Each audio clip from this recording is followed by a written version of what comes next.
I know when you're sleeping, I know the things you're dreaming. So what's going on, guys? I am Black Amazing. Welcome yourselves back to another zombies video on the channel, back with a Q&A after a little short while of doing World War II zombies videos. I am back answering your questions to do with the zombie storyline and Easter eggs. As always, if you enjoyed today's video, you know what to do. Smash that like button. As always, it's very much appreciated. Make sure you are subscribed, and of course, when you're ready, let's get into it. Here we go. So, one of many questions today from Austin Hull says, why in Die Rise was the giant not being assembled? But in the giant, it is. Love your videos. So basically what you're asking is, why do we see a giant robot in the background on the giant, the new map, but we don't see it on the old map, LEROY? They're the same maps, but things are different, and one of those changes is a giant robot being constructed. Well, the reason for that is because they are two different universes. The giant is a fracture, whereas LEROY was part of the original timeline. In the original LEROY, the giant robots were never built there. In fact, we know they were built and constructed in Origins. They were made by Group 935 and Richthofen over in France. They were never actually built in LEROY, so that's why we don't see them. And then we come to the giant, and the only reason we see a robot in the background here is because it's a fractured map. It's a Decepto fracture, which means things are here that aren't supposed to be. After the premise version of Richthofen comes out of the teleporter and shoots his older self in the head, as soon as he does that, that triggers fractures across space and time, meaning things from there on out, not only in the giant but in Draka, Zetsubei no Shima, Garad Karovi. As we know, a lot of things that happened in those maps never really took place. For example, in the original timeline, Dempsey's body was never captured in Draka, it was still at Call of the Dead. In the original timeline, Division 9 never set up a base on Pompeii Island, they were still located at Shinonuma. In the original timeline, World War II ended in 1945. But as we know from looking in Garad Karovi, in this fractured timeline, the war didn't end. It carried on, which meant that the Germans seized Stalingrad, hence why we see giant Group 935 dragons there. So as we see, because of Richthofen killing himself in the giant, as soon as he did that, a lot of things changed. A lot of things happened that they shouldn't have happened. A lot of items were misplaced, and one of those is the giant robots. Because of him killing himself, this giant robot has now travelled through space and time and ends up in the background in the giant. It's not supposed to be there, it was never built in the giant, it was never built in LEROY, it's supposed to be in Origins, but because of misplacements, it's not. Because the giant is a fractured universe. A question I wanted to answer from SSJG Goku, is that your name? Anyway, so you say,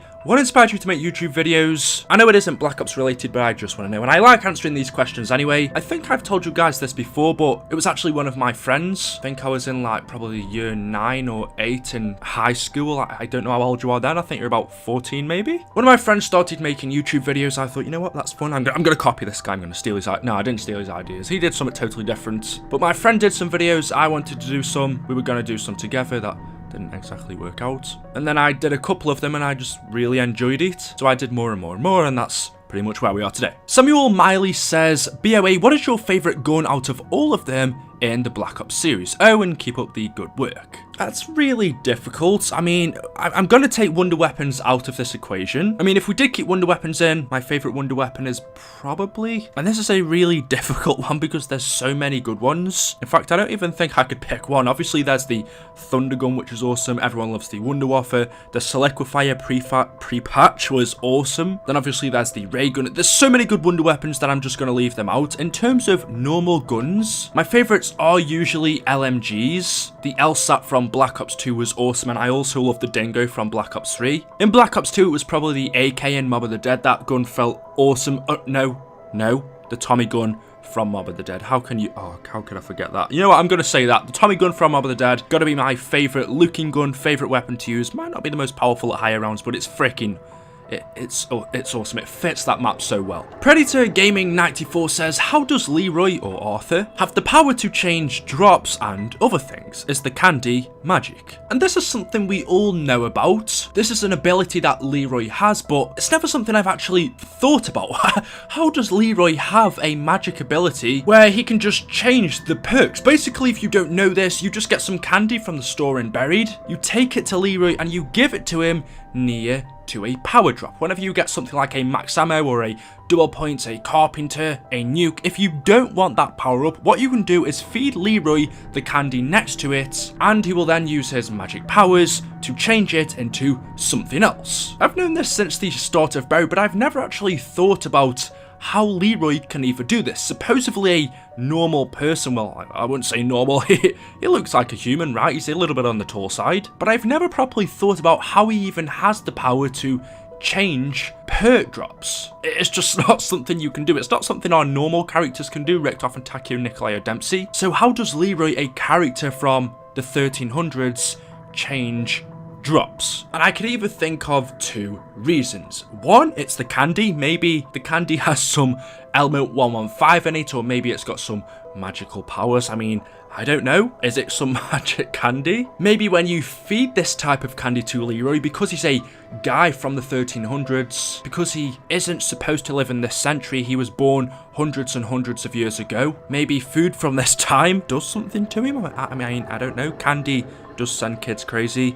Leroy's not a kid though, so no, it definitely sends me crazy. That could be one reason, I suppose, the candy does something to him. Or two, Leroy is not as normal as we think. Maybe he's not a normal person and he's a wizard. No, but honestly though, I can't explain this. There must have been something inside Treyarch's head thinking, you know what, we're going to put this ability into the game where Leroy has special powers to change perks, and they must have had a reason as to why they wanted to do that. There's going to be a reason as to why Leroy or Arthur can do this, and I don't know. So let me know your thoughts, guys, in the comment section below. I'll be really interested to actually see what you guys think. There's still a lot of mystery surrounding him that we just don't understand. We don't know how he's lived 10 years underground and buried, how he's survived by himself, how he knows what to do, how he got locked up in the jail cell. There's so much we don't know about this character that I hope to find more out about in the future. The next question is from Nothing Like Butter, and he says, "Hey BOA, who are the people in the arcade zombies in Black Ops 1? So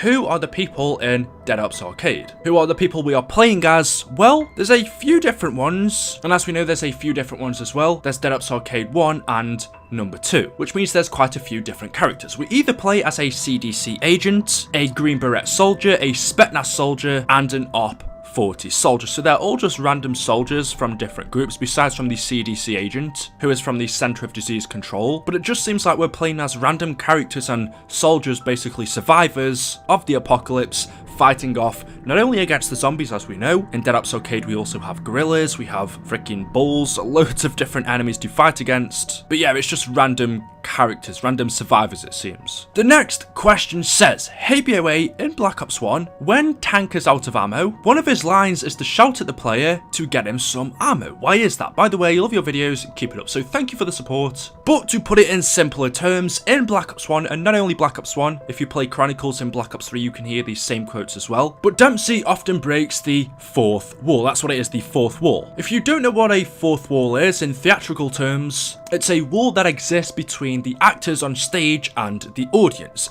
In this case, in terms of a game, it is the wall that exists between the characters in the game and us, the player. Basically, the wall is like the television screen. We have the players in the game in their own world, and then we have the wall between us, which is the television screen,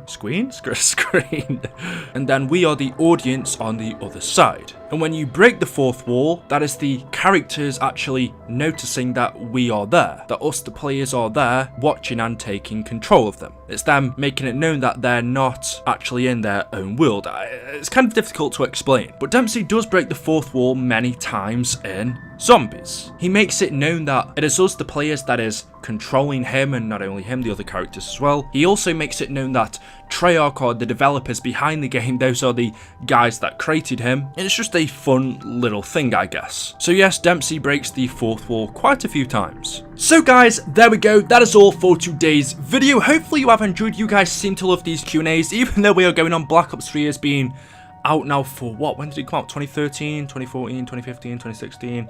We are almost 20, so 3 years now?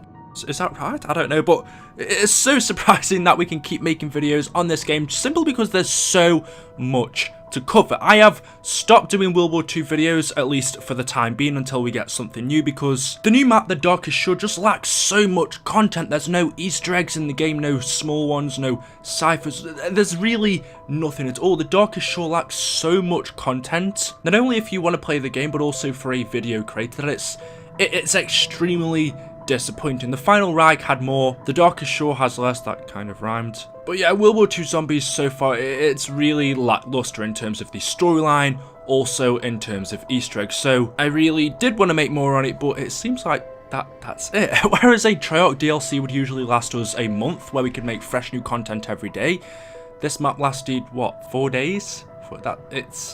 It's disappointing. I don't know, I just really want a lot more. So anyway guys, there we go. Hopefully we should be having some Black Ops 4 Zombies news very soon, so look forward to that. If you enjoyed the video, like I said, drop a like rating, make sure you are subscribed, leave your questions in the comment section below, and I will see you all in the next one. Thank you and goodbye. You will never give up and die.